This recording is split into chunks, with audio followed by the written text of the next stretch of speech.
दोस्तों आज जो हम आपको कहानी सुनाने जा रहे हैं, ये कहानी हमारे ही आसपास की है, इसलिए हम गांव का नाम नहीं बताएंगे। लेकिन दोस्तों इस कहानी को सुन के आपकी आंखों में आंसू आ जाएंगे। एक गरीब बाप का बेटा जिसके पिताजी किसान थे, वो लड़का पढ़ने लिखने में बहुत अच्छा, तेज तर्राक, समझदार, संस्कारी, सबसे मिलनसार, हर तरीके से, मतलब कोई उसमें अवगुण नहीं। लेकिन दोस्तों उस लड़के को एक लड़की पसंद आ जाती है और लड़के के कहने पे वो लड़का लड़की के घर वालों के सामने जाता है, उनके पास जाता है ये कहने के लिए कि हम आपकी बेटी को पसंद करते हैं और अपनी बेटी की शादी आप हमसे कर दीजिए। लेकिन समस्या ये थी कि जो लड़के के घर वाले थे वो पैसे वाले थे, ये लड़का गरीब था। इसलिए गरीबी की वजह से जो लड़की के घर वालों ने बेइज्जती की इस लड़के की, उसको सुन के आपकी आंखों में आंसू आ जाएंगे। इसके बाद में क्या होता है, जब उस लड़के को जलील करके वहां से भगाया जाता है, चबूतरे से उतार दिया जाता है, इसके बाद में आगे क्या होता है इनकी जिंदगियों में, लड़के की प्लस लड़के की। दोस्तों कहानी बहुत ही इंटरेस्टिंग है, बस थोड़ा सा समय निकाल के इस कहानी को पूरा सुनना और अपनी राय अवश्य रखना। तो आइए, आप सभी का बहुत बहुत स्वागत है मेरे YouTube चैनल में एक और नए वीडियो में।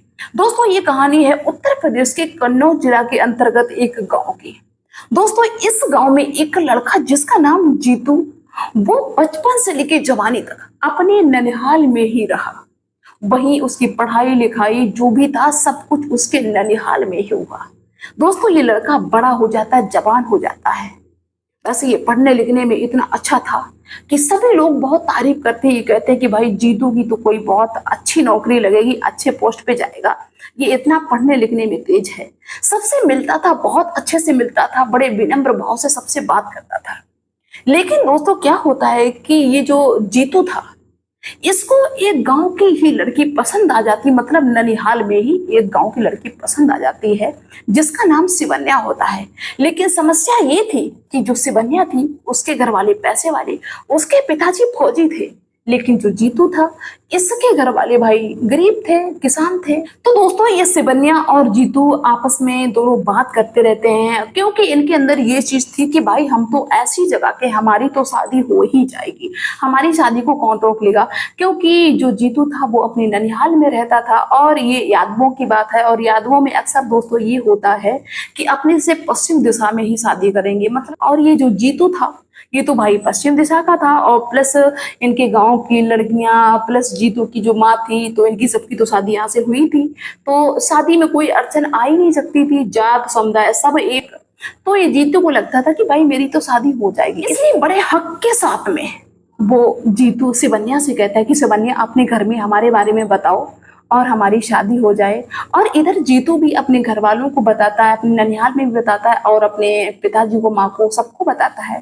तो पहले तो सभी लोग ये कहते हैं, जीतू के घर वाले प्लस ननिहाल वाले, कि देखो वो पैसे वाले, हम लोग तो पैसे वाले इतने हैं नहीं, तो क्या वो मानेंगे। लेकिन जीतू कहता है कि मान जाएंगे भाई, ऐसा थोड़ी होता है, हम पढ़ लिख रहे हैं, हमारी तो जॉब वैसे भी लग जाएगी। और सबको लगता था कि जॉब लग जाएगी। लेकिन दोस्तों इधर क्या होता है कि शिवन्या अपने घर पे बात करती, जीतू के बारे में बताती कि जीतू मुझे पसंद है, मुझसे शादी करना चाहते हैं। जब दोस्तों शिवन्या के घर वालों ने ये बात सुनी तो वो तो सब आग बबूला हो गए कि अच्छा तेरी हिम्मत ये कैसे हुई, तूने उस भिखारी के बारे में उससे बात की, उसकी औकात क्या है, वो गरीब है, गरीब से शादी करेगी, पूरी जिंदगी मरना है क्या तुझे। पिता ने भी उल्टा सीधा बोला, भाई ने भी उल्टा सीधा बोला, यहाँ तक कि मतलब कोई भी तैयार नहीं हुआ शिवन्या के कहने पे। तो शिवन्या ये कहती है जीतू से कि जीतू मेरे घर वाले तो मेरी बात मान ही नहीं रहे, कैसे वो शादी करेंगे। अब तुम ये ख्याल अपने दिल से निकाल दो, वो नहीं मानेंगे, मुझे पता चल गया वो बिल्कुल नहीं मानेंगे। तो जीतू हंसने लगता है, कहता है शिवन्या से कि शिवन्या तुमने अच्छी तरीके से नहीं समझाया होगा, सही से नहीं समझाया होगा, इम्प्रेस करना तुमको आता नहीं है। अब हम उनसे बात करेंगे, तुम कर चुके हो, अब हम बात करेंगे। भाई हम कोई ऐसी दूसरी बिरादरी की तो नहीं है। क्या होता है कि अगले दिन जीतू पहुंच जाता है शिवन्या के घर पे शाम को, इसलिए कि भाई शाम को सभी लोग इकट्ठे मिलेंगे, दिन में कोई कहीं है कोई कहीं, शाम को पहुंच जाता है। और जीतू ये सारी बात बताता है कि जो शिवन्या के पिताजी थे उनसे, मामा कहता था कि मामा हम शादी करना चाहते हैं, और ऐसे करके मतलब उसे सारी बात बताई। दोस्तों जो शिवन्या के पिताजी थे वो तो बेचारे पहले से आग बबूला थे, और जब ये जीतू पहुंच गया तब तो उनके शरीर में ये लगता है कि भाई 11,000 का वोल्टेज किसने लगा दिया वो करंट। अब वो कहते तेरी औकात है, तेरी औकात है मेरे बराबर बैठने की। उन्होंने ये भी नहीं देखा कि ये रिश्तेदार है, इसकी गांव में ननिहाल है, ये रिश्तेदार यहाँ रहता है, इसको हम इतना बेइज्जत ना करें। अगर वो चाहते तो मना करना तो फिर अच्छे तरीके से भी मना कर सकते थे, लेकिन नहीं। शिवन्या के पिता ने 10 लोगों के सामने इतनी गजब की बेइज्जती की इस जीतू की कि जीतू अपना सर नीचे झुका गया और कहने लगे कि छज्जे के ईंट में नाली में लगा दो, तेरी औकात क्या है? तेरे घर में 2 वक्त की रोटी सही से चलती नहीं, सब्जी तेरे घर में आती नहीं, तू मेरी बेटी से शादी करने के ख्वाब देखता है। गरीबों का यही तो हाल होता है, पैसे वाले की बेटियों को अपने जाल में फंसाते हैं और बस शादियों के लिए तैयार हो जाते हैं। निकल जा, जिस दिन तेरी औकात हो जाए मेरे बराबर बैठने की, उस दिन तू मेरे दरवाजे पे आना, ठीक है? तेरी हिम्मत कैसे हुई, तू मेरे चौतरी पे चढ़ गया। दोस्तों जीतू को बहुत खराब लगता है। उसने पहले बहुत समझाने की कोशिश की कि चलो पिताजी हैं भाई, हर किसी को लगता है कि नहीं अपने गरीब घर में अपनी बेटी की शादी कैसे करें, लेकिन जीतू ये कहता है कि मामा मैंने हर विभाग में फॉर्म अप्लाई किए हुए हैं और हम तैयारी भी कर रहे हैं। हमारा वैसे भी साल 2 साल में कहीं ना कहीं सिलेक्शन हो जाएगा, और बाई चांस ना भी हुआ तो हम कुछ ना कुछ तो करेंगे, हम ऐसे बेरोजगार नहीं बैठे रहेंगे। हम शिवन्या को वो सारी सुख सुविधाएं देंगे जिसकी आप उम्मीद करते हैं या जिसकी शिवन्या उम्मीद करती है। लेकिन उसके पिताजी को बिल्कुल कुछ भी ना समझ में आए, यहाँ तक कि उसके पिताजी ने धक्के मार के अपने चबूतरे से उतार दिया कि यहाँ दोबारा दिखाई मत दे जाना।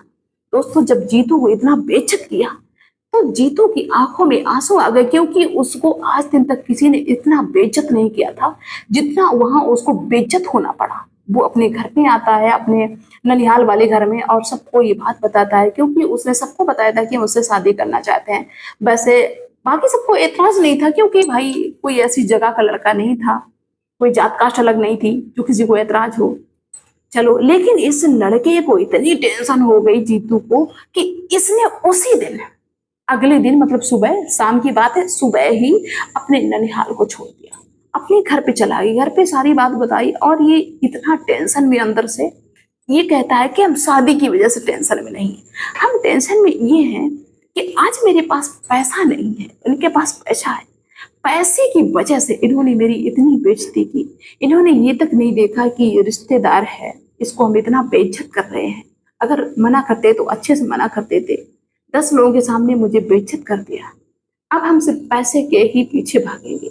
2-4 दिन तो जीतू का इतना दिमाग खराब लगा, उसको ये लगे कि मैं सुसाइड कर लूं, लेकिन जैसे तैसे उसने अपने आप को संभाला और अपनी पढ़ाई लिखाई में लग गया। दोस्तों इधर क्या होता है कि 1 साल बाद शिवन्या के पिताजी ने शिवन्या की शादी एक पुलिस वाले लड़के से तय कर दी, और भाई वहां भाई अच्छा खासा दान दहेज भी दिया। और इसके बाद शिवन्या शादी करके जब अपने ससुराल में जाती है तो कुछ दिन तक तो नॉर्मल रहा। इसके बाद में वो ये नोटिस करती कि मेरे पति जो है, जो पुलिस में है, वो बिल्कुल भी मतलब ऐसा लगता है कि मुझे पसंद नहीं करते हैं। शिवन्या को ये लगे कि घर पे आते भी कम हैं, फोन भी बहुत कम करते हैं, मतलब भी ज्यादा नहीं रखते हैं।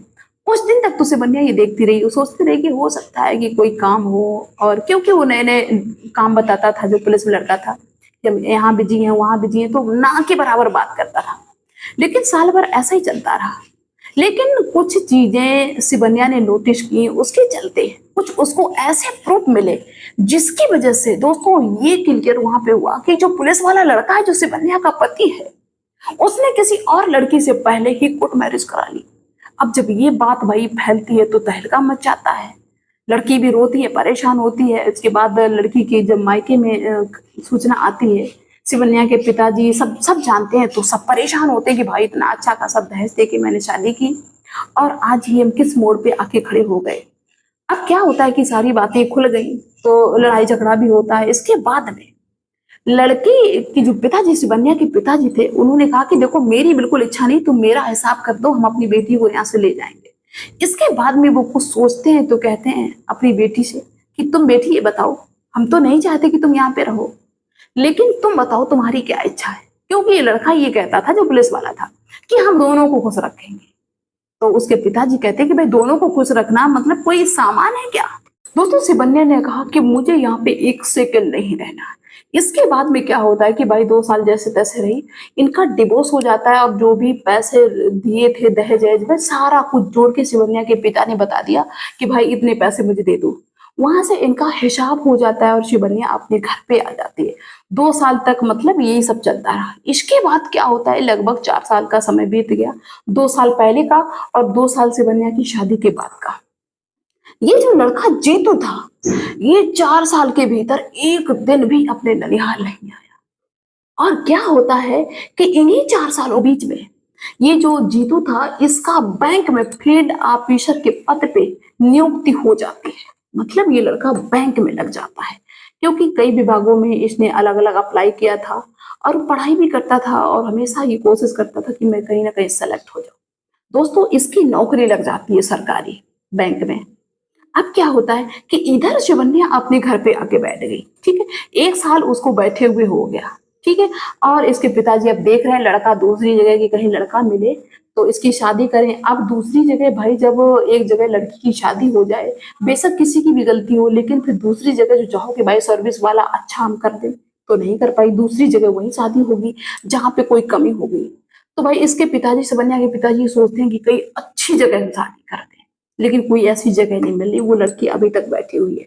इधर से भी लड़का बैंक में लग जाता है तो ये सबसे पहले अपने ननिहाल में ही आता है, क्योंकि इसको अपनी बेइज्जती 24 घंटे दिमाग में घूम रही थी। वही चीजें दिखाई दे रही थी कि कैसे मुझे धक्के मार के अपने दरवाजे से निकाला। ये अपने ननिहाल में पहुंचता है। बाकी पहले से ही जीतू के ननिहाल में ये बात पता हो गई थी कि भाई जीतू को सरकारी नौकरी मिल गई, जीतू बैंक में नौकरी करने लगा है। लेकिन किसी को ये नहीं पता था कि भाई जीतू अब आएगा। धीरे धीरे सबको पता हो गया था कि भाई शिवन्या के पिता ने बहुत बेइज्जत किया। जीतू पहुंचता है अपने ननिहाल में और ननिहाल में थोड़ी देर रुकने के बाद जब शाम होती है तो शाम को ये जीतू सबसे पहले शिवन्या के घर पे ही जाता है और ये पता करके जाता है, मतलब कि शिवन्या के पिताजी इस समय छुट्टी है, घर पे की नहीं है। तो जब छुट्टी होती है उनकी, जो घर पे ही होते हैं, तब वो लड़का अपने ननिहाल में आता है जीतू और शिवन्या के घर पे जाता है। तो आप सब उसको देख के चौंक गए कि भाई अभी तो मैंने इसको बेइज्जत किया था 3 साल पहले, बहुत उल्टा सीधा बोला था, आज इसकी नौकरी लग गई। मतलब किसी की हिम्मत ना हो कि मैं इससे कैसे बात करूं। लेकिन फिर भी वो जीतू आवाज लगाता है कि मामा बाहर आओ घर से। तो वो जैसे तैसे शिवन्या के पिताजी बाहर निकल के आते हैं और नमस्ते मस्ते करते हैं। इसके बाद में जीतू कहता है कि मामा जी अब तो मेरी नौकरी लग गई है, अब तो हम आपके बराबर बैठ सकते हैं कि नहीं, कि अभी भी नहीं बैठ सकते हैं। तो वो पहले से ही इतने जलील हो चुके थे, जिस दिन उनको पता चला कि हाँ जीतू की नौकरी लग गई, वो हाथ जोड़ के एकदम झुक जाते हैं, कहते हैं कि बेटा मुझे माफ कर दो, मुझसे बहुत बड़ी गलती हो गई है। और शिवन्या भी वहीं पे थी, तो शिवन्या भी देखती है कि देखो इतना बेइज्जत करके निकाला था, आज मेरी जिंदगी तो बर्बाद हो गई पूरी तरीके से और जीतू की नौकरी लग गई है। तो वो रोती अपनी किस्मत पे। वो सारे इतनी शर्मिंदगी महसूस करने लगे कि उनको मतलब जीतू से नजर मिलाना मुश्किल पड़ रहा था। अब वो यही सोच रहे थे कि मैं जीतू से क्या बात करूं, क्या बोलूं। जैसे तैसे थोड़ी बात कर पाई, शर्म के मारे बोला ही नहीं जा रहा है। कुछ देर रुकने के बाद जीतू फिर अपने ननिहाल में आ जाता है, लेकिन शिवन्या के घर पे जो हालत हुई जीतू के जाने के बाद में, वो देखने लायक थी। वो सब एक दूसरे के सामने मतलब जाने में डरते थे। वो कहते कि तुमने ऐसे बोला था, देखो कितना अच्छा लड़का था।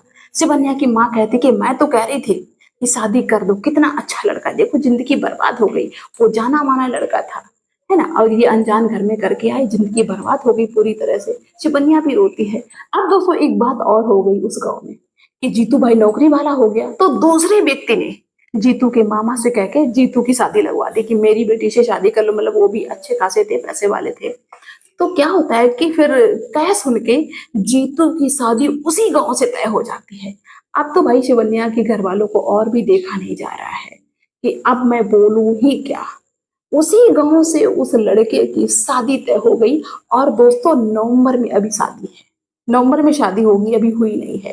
तो आपको ये कहानी दोस्तों सुनाने का मेरा एक ही तात्पर्य है कि सबसे पहले तो ये कि अगर लड़का कहीं ऐसी जगह पे है जहां पे शादी हो सकती है, ठीक है, अपनी जात कास्ट का है, समुदाय का है, प्लस अच्छा खासा पढ़ा लिखा है और कुछ पैसा कम है ज्यादा है वो तो होता ही रहता है, लेकिन लड़की को अगर पसंद है तो शादी करने में मेरे हिसाब से कोई हर्ज नहीं है।